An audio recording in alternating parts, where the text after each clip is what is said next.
Hello नमस्कार, science education point में आपका स्वागत है। आज की हमारी क्लास है कि हम जानेंगे दुनिया की उत्पत्ति के बारे में, कि ब्रह्मांड की उत्पत्ति कैसे हुई है, बिग बैंग थ्योरी के बारे में। तो आज का हमारा टॉपिक रहेगा बिग बैंग थ्योरी। किसने दी थी? ये सामने दो विद्वान दे रखे हैं। एक का नाम है जॉर्ज लेमात्रे और दूसरे का नाम है कि क्या है इनका नाम है एडवर्ड हब्बल। तो इन्होंने कब क्या सिद्धांत दिया इनके बारे में जानते हैं। ठीक है, तो इनका नाम है जॉर्ज लेमात्रे। इन्होंने 1927 में, कब, 1927 में बिग बैंग महाविस्फोट सिद्धांत दिया था, ब्रह्मांड का महाविस्फोट सिद्धांत।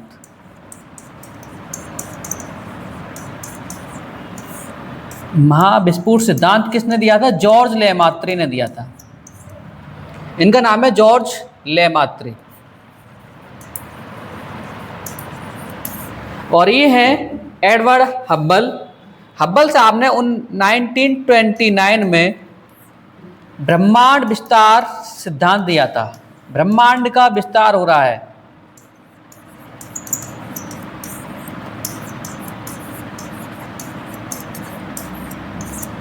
इनका नाम है हब्बल। और हम चल रहे हैं कि दुनिया बनी कैसे है, ब्रह्मांड की उत्पत्ति कैसे हुई, क्या है बिग बैंग थ्योरी के बारे में जो आजकल चल रही है बिग बैंग थ्योरी। तो ये दो वैज्ञानिक का नाम याद रखना है हमें कि महाविस्फोट सिद्धांत हब्बल ने दिया, लेमात्रे ने दिया है, और हब्बल ने क्या दिया है? ब्रह्मांड विस्तार सिद्धांत। ये है लेमात्रे। अब एक एक करके इन पॉइंटों को समझते हैं, क्या है ब्रह्मांड की विस्तार थ्योरी और क्या है महाविस्फोट सिद्धांत। पहले क्या हुआ था कि ये दुनिया जो है पूरे ब्रह्मांड में एक छोटा सा पॉइंट था, एक फुटबॉल के बराबर। मान लो ये कोई छोटा सा पॉइंट है,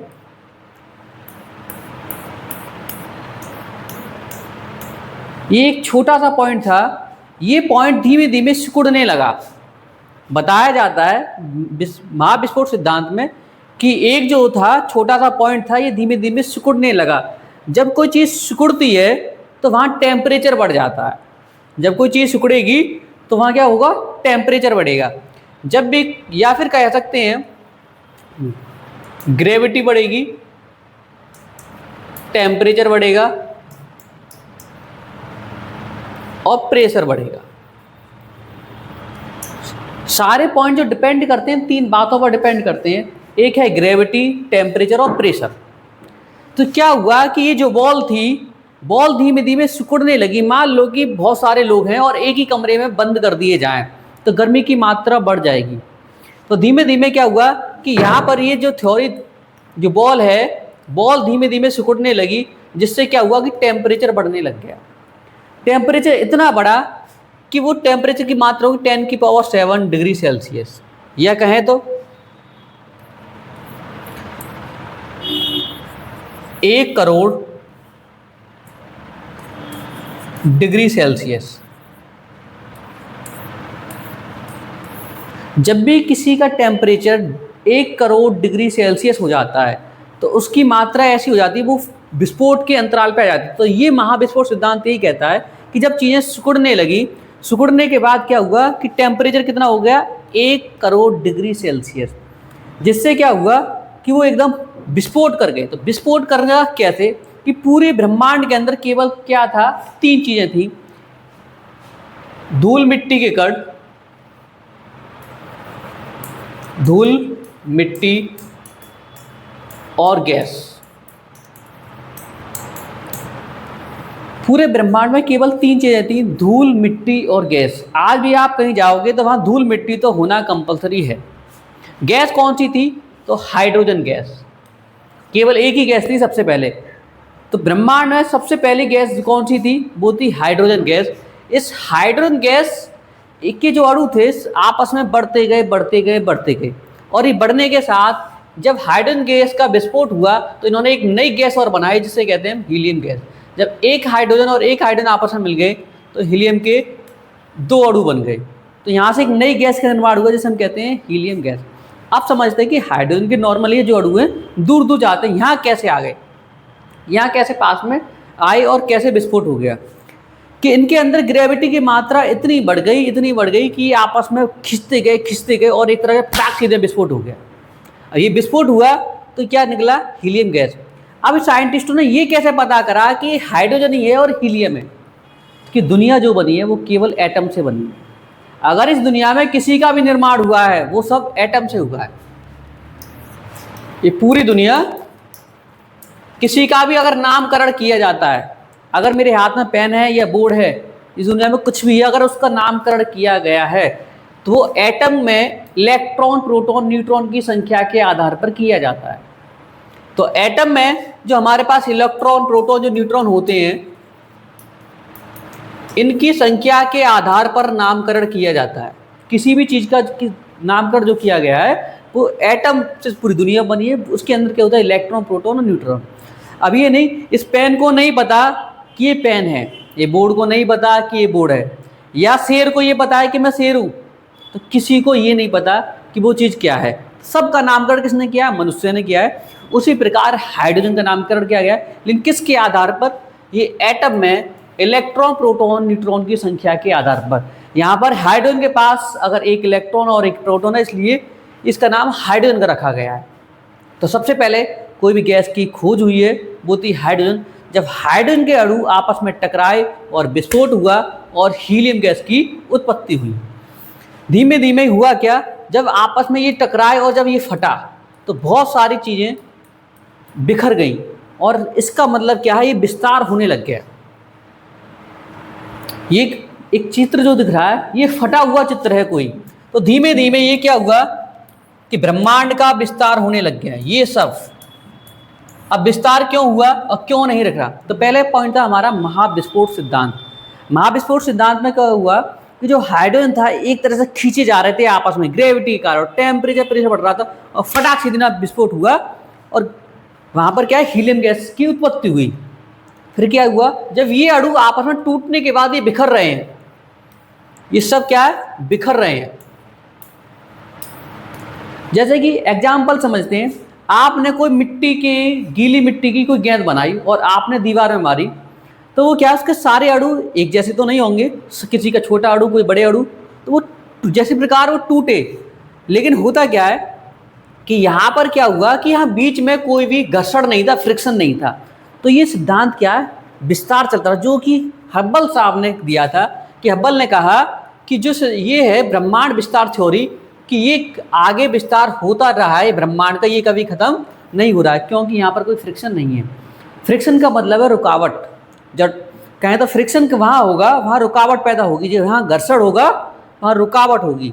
जैसे कि मान लो अगर इस कमरे में अगर कोई गेंद को फाड़ा जाता, तो ये अगर फाड़ा जाता तो उसके टुकड़े, ये दीवार वगैरह, ये यहाँ के आसपास के इलाके रोक लेती, लेकिन यहाँ कोई भी रोकने के लिए कुछ है ही नहीं, तो इसलिए यहाँ पर विस्तार होता है। इस प्रकार सिद्ध हुआ कि हब्बल ने कहा था कि ब्रह्मांड विस्तार थ्योरी, कि ब्रह्मांड का विस्तार हो रहा है। तो इस प्रकार ये विस्तार आगे बढ़ता जा रहा है, बढ़ता जा रहा है। फिर हुआ क्या कि जिस प्रकार ये विस्तार बढ़ा, जो हम बात कर रहे थे, इस थ्योरी की बात कर रहे थे कि ब्रह्मांड विस्तार थ्योरी और महाविस्फोट सिद्धांत की। तो महाविस्फोट सिद्धांत की जब हमने बात की, बात है 15 अरब साल पहले की, कहें तो 1500 करोड़ साल पहले की। जो हमने महाविस्फोट की जो बात की है वो 1500 करोड़ साल पहले की बात की है। और उसके बाद जब विस्फोट हुआ उसकी जो बात हुई, तो वो बात करी हमने 13.7। मान लो ये कोई हमारे पास ये ब्रह्मांड था, यहाँ 13.7 अरब साल पहले की बात कर रहे हैं, 1370 करोड़ साल पहले की बात कर रहे हैं। इसमें क्या हुआ, बहुत जब ये फट गया, विस्तार हो रहा है ब्रह्मांड का, तो मान लो बहुत सारी गैलेक्सी अलग से हुई। एक ये है, एक ये लाखों करोड़ों गैलेक्सी हैं। धीमे धीमे विस्तार होता रहा और लाखों करोड़ों गैलेक्सी बन गई। तो ये धूल मिट्टी कण थे, इन्होंने एक बादल बनाया जिसे हम कहते हैं नेबुला। नेबुला को हिंदी में कहते हैं निहारिका। जब ये धूल मिट्टी कण आपस में टूटे और टकराए और विस्फोट हुआ और ये ब्रह्मांड धीमे धीमे फैलता जा रहा था, तो ये फैलने के कारण ये जो बादल बने, इनका नाम रख दिया हमने नेबुला। ये नेबुला का ही दूसरा रूप निकला जिसे हमने नाम दिया गैलेक्सी। हम इस पॉइंट को समझेंगे। पहले हमने समझा कि एक बॉल का टुकड़ा, एक बॉल थी कहें तो, ब्रह्मांड एक बॉल था, धीमे धीमे सिकुड़ता गया, सिकुड़ता हुआ, फिर आपस में टेम्परेचर, प्रेशर और ग्रेविटी बढ़ने के कारण यहाँ विस्फोट हुआ। तो हाइड्रोजन के विस्फोट के कारण हीलियम गैस रिलीज हुई और वहाँ धूल मिट्टी कण आपस में टकराए और टूट गए और ब्रह्मांड का विस्तार होता रहा। उस प्रकार अलग अलग जगह पर बहुत सारे बादल बन गए जिन्हें हमने नाम दिया, वो क्या था, नेबुला। अब नेबुला का ही दूसरा जो रूप होगा वो कहलाएगा गैलेक्सी। अब समझते हैं हम गैलेक्सी के बारे में। जैसे कि ये जो डायग्राम दिखाया गया है, मान लो ये बहुत टूटा हुआ था, ये गैलेक्सी है एक। जब यहाँ क्या, जब ये आपस में टकराए, ये थोड़े से और समझने के लिए, जब ये कोई हमारे पास नेबुला है, बादल है, जिसका नाम हमने बाद में क्या रख दिया, नेबुला का गैलेक्सी।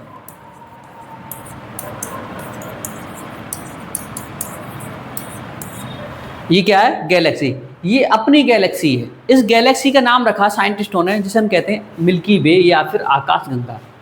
इस गैलेक्सी का नाम है, अपनी जो गैलेक्सी है उसका नाम है मिल्की वे। अपनी जो गैलेक्सी है उसका नाम क्या है, मिल्की वे है। अब इसके अंदर बहुत सारे धूल मिट्टी के कण थे, क्योंकि ब्रह्मांड का जब विस्तार हो रहा है तो यहाँ पर ये नेबुला बादल है, कहीं बड़े कण कहीं छोटे कण।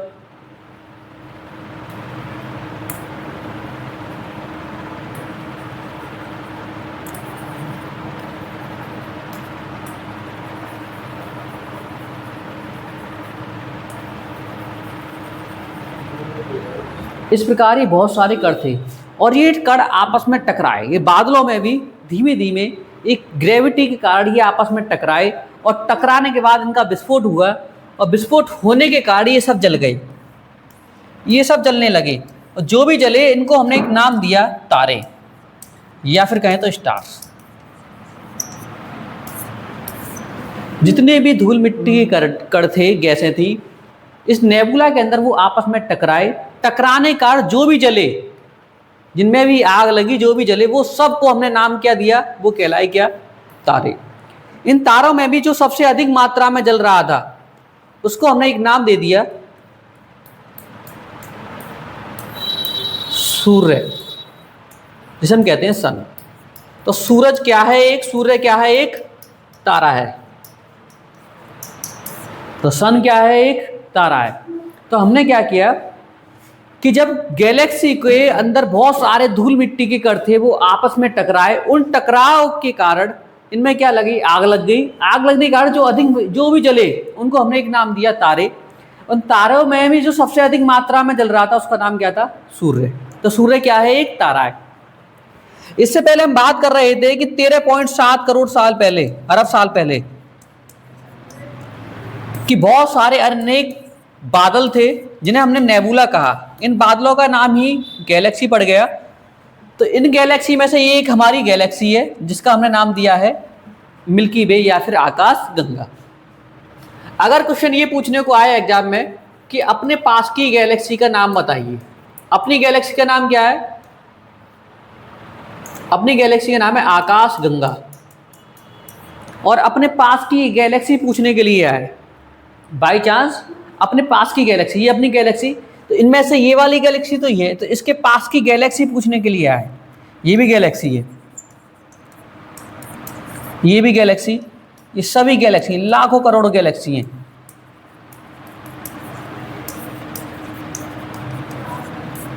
अगर क्वेश्चन ये आए कि अपनी जो गैलेक्सी है इसके पास वाली जो गैलेक्सी है, अगर इसका नाम क्या है, तो आप क्या बताओगे, गैलेक्सी का नाम है एंड्रोमेडा।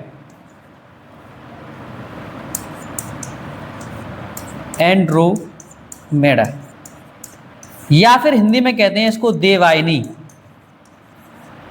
एंड्रोमेडा इंग्लिश का नाम है और हिंदी में कहते हैं देवयानी।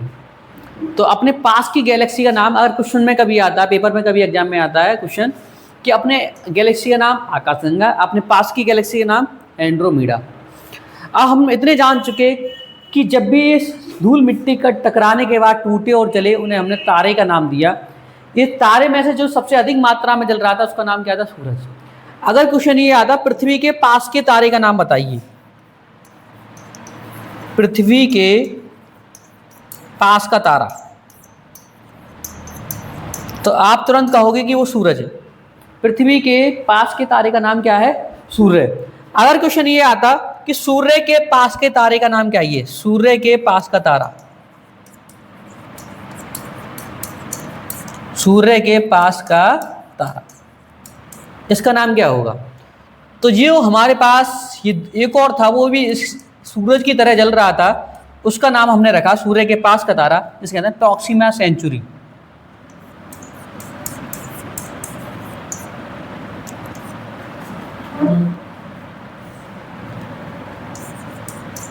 Proxima Centauri.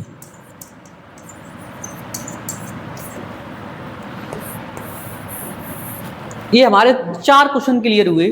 पहला क्वेश्चन कि हम ये बात कर रहे हैं ब्रह्मांड की उत्पत्ति की जो बात है, महाविश्व का सिद्धांत, वो 13.7 अरब साल पहले की बात है, लगभग 1370 करोड़ साल पहले की बात है। इनमें अभी जो गैलेक्सी थी, बहुत सारे इनका विस्तार हुआ, तो उनको हमने नेबुला कहा, बादलों का नाम था नेबुला। इन नेबुला को ही हमने गैलेक्सी नाम दिया, और अपनी गैलेक्सी का नाम क्या है? वो है मिल्की वे, आकाश गंगा।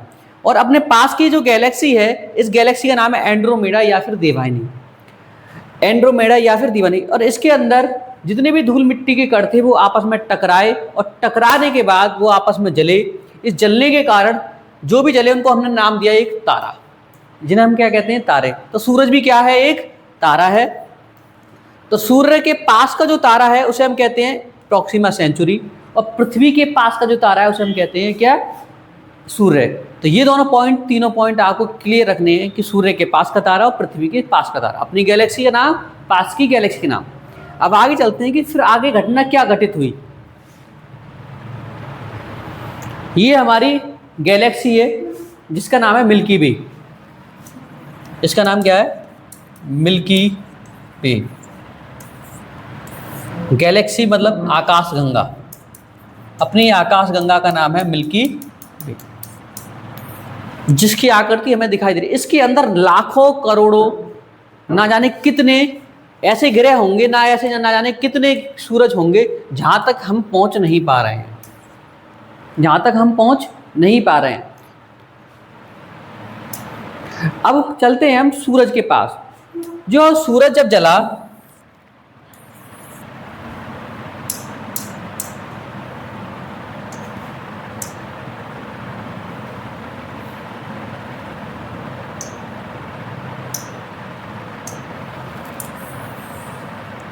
मान लो ये कोई सूरज है,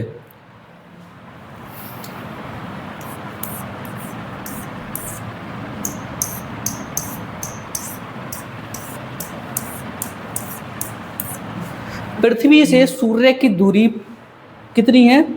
15 करोड़ किलोमीटर।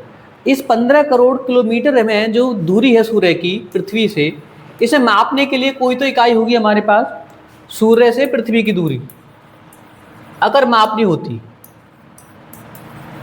इन दूरियों के मापने के लिए, या पृथ्वी से चंद्रमा की दूरी, इनको मापना होता। पहली बात हम जानते हैं कि सूरज जल क्यों रहा है। ये सूरज है, इस सूरज ये जलने का मुख्य कारण क्या है? यहाँ एक क्रिया हो रही है जिसे कहते हैं नाभिकीय संलयन, नाभिकीय संलयन, न्यूक्लियर फ्यूजन।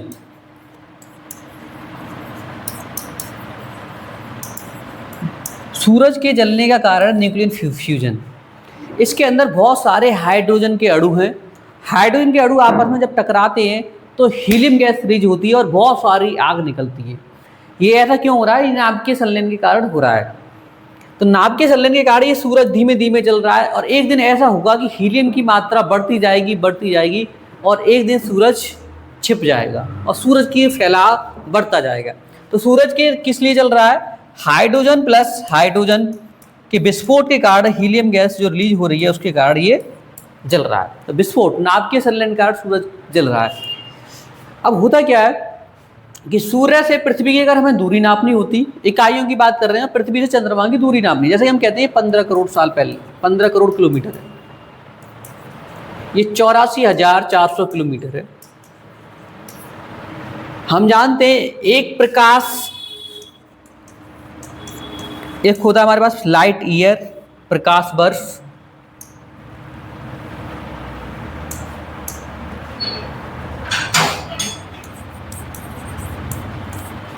प्रकाश वर्ष। एक पॉइंट होता है हमारे पास प्रकाश की चाल।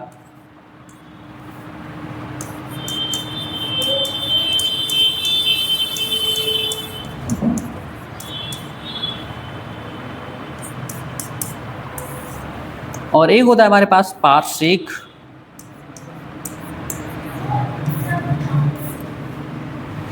ये कुछ हमारे पास इकाइयाँ हैं जिनसे हम दूरियों का मापन करते हैं। अभी फिलहाल में कुछ समय पहले आरओ का एग्जाम हुआ था, वहाँ सबसे बड़ी यूनिट पूछी गई थी जिसका नाम था पारसेक। तो पारसेक क्या है? दूरी मापने की सबसे बड़ी इकाई का नाम है पारसेक। तो प्रकाश की चाल होती है 3 लाख किलोमीटर, 3 लाख किलोमीटर पर सेकंड, या फिर कह सकते हैं हम 3 गुणा 10 की पावर 8 मीटर पर सेकंड। दोनों का मतलब एक ही है। ये किलोमीटर में इसलिए 10 की पावर 5 है क्योंकि 1 किलोमीटर में 1000 मीटर होते हैं, 3 पावर इधर बढ़ जाएंगी तो 10 की पावर 8 ये हो जाएगी। तो प्रकाश की चाल कितनी होती है? 3 लाख किलोमीटर पर सेकंड, या फिर 3 गुणा 10 की पावर 8 मीटर प्रति सेकंड। अब क्या होगा? प्रकाश से भी बड़ी होती है प्रकाश वर्ष। प्रकाश से भी बड़ी होती है प्रकाश वर्ष, जिसे हम कह सकते हैं 9.461 इंटू 10 की पावर 12 किलोमीटर पर सेकंड। एक प्रकाश वर्ष बराबर 9.461 इंटू 10 की पावर 12 किलोमीटर पर सेकंड होता है। और पारसेक जो होती है 3.26 लाइट ईयर या प्रकाश वर्ष कह सकते हैं। ये इकाइयाँ होती हैं मापने की दूरी को, ब्रह्मांड में दूरी को मापने की इकाइयाँ हैं प्रकाश वर्ष, प्रकाश की चाल और पारसेक। अब हम जो सूर्य की पृथ्वी से जो दूरी निकालते हैं वो डिपेंड करते हैं, इतनी दूरी को मापने के लिए हम इस्तेमाल करते हैं किसको? पारसेक इकाई को। तो हमने जाना कि इकाइयाँ जिनसे हम दूरी मापते हैं, प्रकाश की चाल, प्रकाश वर्ष और पारसेक। एक और होती है खगोलीय इकाई, जो कि हमें गैलेक्सी को मापने में काम की जाती है। खगोलीय इकाई एयू जिसे बोलते हैं, एस्ट्रोनॉमिकल यूनिट। लेकिन पेपर में एग्जाम में जो पूछी जाती है वो पूछी जाती है सबसे बड़ी इकाई का नाम क्या है? पारसेक, जो दूरी को मापने की सबसे बड़ी इकाई है। तो हमने अब तक जाना कि ब्रह्मांड की उत्पत्ति किस तरह हो रही थी। तो जो हब्बल थे उन्होंने ब्रह्मांड विस्तार थ्योरी बताई, और जो लैमात्रे थे उन्होंने महाविस्फोट सिद्धांत बताया। इन्होंने बताया कि जब जो हमारे पास जो एक बॉल थी, बॉल आपस में सिकुड़ रही थी और विस्फोट हुई, फिर उसके बाद वो फटी और फैलने लग गई। तो फैलाव का जो सहायता करी थी वो थे हब्बल साहब। उसके बाद हमने जाना बहुत सारी गैलेक्सी के अंदर ही धूल मिट्टी करते वो वापस आपस में टकराए और जलने के नाम जैसे हमने सूरज का नाम दिया। सूर्य एक तारा है, उसके सूर्य के पास का तारा, गैलेक्सी के पास की गैलेक्सी का नाम। ये सारे पॉइंट थे हमारे गैलेक्सी के ऊपर। अब फिर मिलेंगे हम अपनी अगली वीडियो में। नमस्कार।